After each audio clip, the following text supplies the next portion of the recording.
सभी फ्रेंड्स को मेरा प्यार भरा नमस्कार। आज के इस वीडियो में हम जानेंगे गणपति जी से जुड़े हुए कुछ रहस्य, कुछ बातें और उनसे जुड़ी हुई कुछ कथाएं। तो बोलो गणपति बप्पा मोरिया, मंगल मूर्ति मोरिया।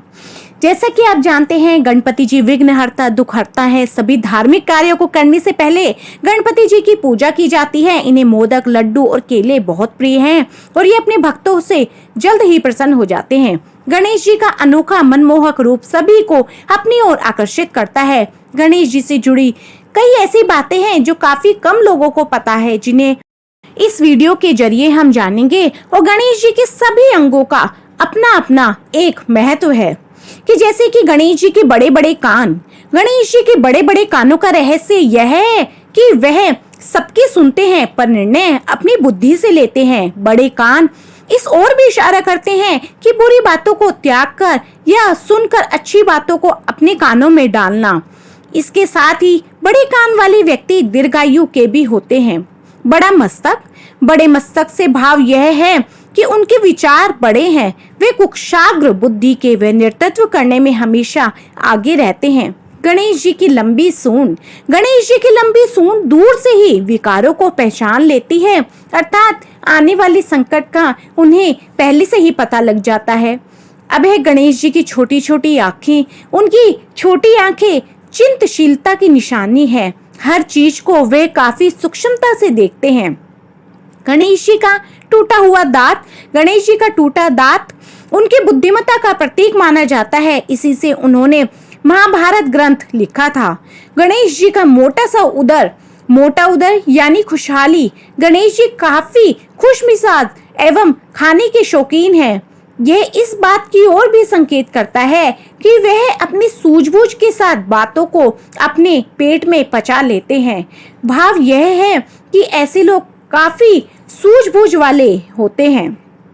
अब हम जानेंगे गणेश जी से जुड़ी हुई एक कथा कि गणपति जी कैसे बने गण से गणेश।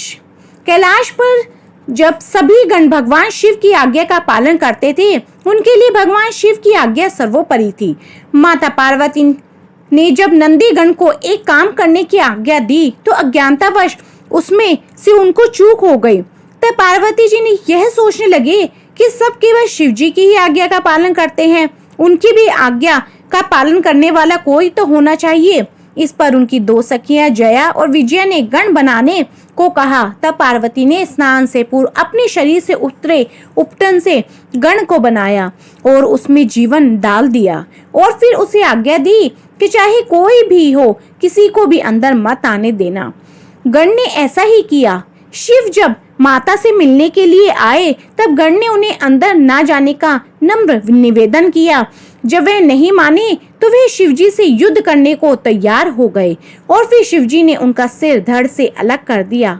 फिर माता पार्वती यह देखकर अपने विकराल रूप में आ गई और शिव से उन्होंने गण को जिंदा करने के लिए कहा। तब हाथी का सिर गण के सिर की जगह लगाकर गण को जीवित किया गया और तभी से उन्हें गणेश नाम से जाना गया। गणेश जी एक बहुत अच्छे लेखक हैं। गणेश जी संकटहर्ता तो हैं ही, साथ ही एक अच्छे लेखक भी हैं। उन्होंने महाभारत को लिखा है। महाभारत की रचना बेशक वेद व्यास जी ने की है, लेकिन लिखा उसे गणेश जी ने ही है। अब हम इस कथा के बारे में जानेंगे कि गणेश जी एक दंत कैसे बने। भगवान गणेश जी को एक दंत भी कहा जाता है। इसके पीछे एक रोचक कथा है जो इस प्रकार है। एक बार भगवान परशुराम जो शिव के परम भक्त थे, वो उनके दर्शन हेतु कैलाश पर पहुंच गए। वहां शिव तपस्या में लीन थे। जब परशुराम ने गणेश से शिव के दर्शन करने के लिए कहा तो उन्होंने उनका रास्ता रोक लिया। इस पर परशुराम को क्रोध आ गया और उन्होंने अपने फरसे से गणेश जी पर वार किया। वह फरसा शिव ने परशुराम को दिया था, इसलिए गणेश जी नहीं चाहते थे कि उनका वार खा ली जाए, इसलिए उन्होंने वह वार अपने दांत पर झेल लिया। इसलिए गणेश भगवान का एक दांत टूट गया और वह एक दंत कहलाए। एक अन्य कथा है कि जिसमें कहा गया है कि गणपति पूजन में तुलसी क्यों वर्जित है। एक बार गणेश जी विवाह से बचने के लिए तपस्या कर रहे थे, तभी तुलसी वहां आ गई और वह गणेश जी के सुंदर और शरीर पर मोहित हो गई। गणेश जी की तपस्या भंग करने लगी। वह गणेश जी से विवाह करना चाहती थी। गणेश जी की तपस्या भंग हुई तो उन्हें क्रोध आ गया और उन्होंने तुलसी को श्राप दे दिया कि अगले जन्म में तुम एक पौधा बनोगी और एक असुर से तुम्हारा विवाह होगा। तुलसी ने भी अकारण श्राप देने की वजह से रुष्ट होकर गणेश को श्राप दिया कि जिस फल को प्राप्त करने के लिए तुम यह तपस्या कर रहे हो वे पूरा ना हो और तुम्हारी जल्द ही 2 शादियां हो। इससे गणपति जी की पूजा में तुलसी नहीं चढ़ाई जाती। इसके बाद ही गणेश जी की 2 शादियां हुई रिद्धि और सिद्धि के साथ। फिर उनके 2 पुत्र शुभ और लाभ भी हुए। अब हम जानेंगे कि मूषक कैसे बने गणपति जी की सवारी। गणपति जी की सवारी यानी कि मूषक राज अपने पूर्व जन्म में एक गंधर्व थे जिनका नाम क्रौंच था। राजा इंद्र ने एक बार एक सभा बुलाई जिसमें क्रौंच का पैर गलती से वामदेव पर पड़ जाता है। वामदेव ने यह सोचकर उन्हें श्राप दे दिया कि उन्होंने जानबूझकर यह शरारत की है, इसलिए वह उन्हें मूषक बनने का श्राप दे देते हैं। वह मूषक इतना विशालकाय बन जाता है कि हर तरफ सब कुछ बर्बाद कर देता है। ऐसे ही एक दिन वह परशुराम मुनि के यहाँ पहुंच जाता है। अपनी नीति अनुसार उसने वहां भी तबाही मचानी शुरू कर दी। वृक्ष, बाग, फल सब तहस नहस कर दिए। संयोग से वहां उस समय गणपति जी आए हुए थे। मुनि ने जब सारी बात गणेश जी को बताई तो गणपति जी ने मूषक को सबक सिखाने के लिए अपना पाश उस पर फेंक दिया। जब पाश से बचते बचते मूषक पाताल तक पहुंच गया और अंत में वह उसके गले में अटक जाता है और मूषक को अपने साथ लेकर गणपति जी के पास आ जाता है। मूषक बेहोश हो जाता है। जब उसे होश आता है तो वह गणपति जी से क्षमा याचना करने लगता है। गणपति जी उससे कहते हैं कि उसका जन्म संतों साधुओं की रक्षा के लिए हुआ है और उस जैसे उत्पातियों को दंड देने के लिए हुआ है, परंतु वे शरण में आए हुए को भी माफ कर देते हैं। इसलिए मांगो, क्या मांगते हो? तब वह अहंकार से भरे मूषक ने कहा, मुझे तो कुछ नहीं चाहिए, किंतु यदि आपको चाहिए तो मैं कुछ आपको दे सकता हूँ। उसके अहंकार को तोड़ने के लिए गणपति जी उसे अपनी सवारी बनने को कहते हैं। तब मूषक उन्हें तथास्तु कहकर अपनी पीठ पर बैठा लेता है। गणपति जी के वजन से मूषक की जान पर बन आई।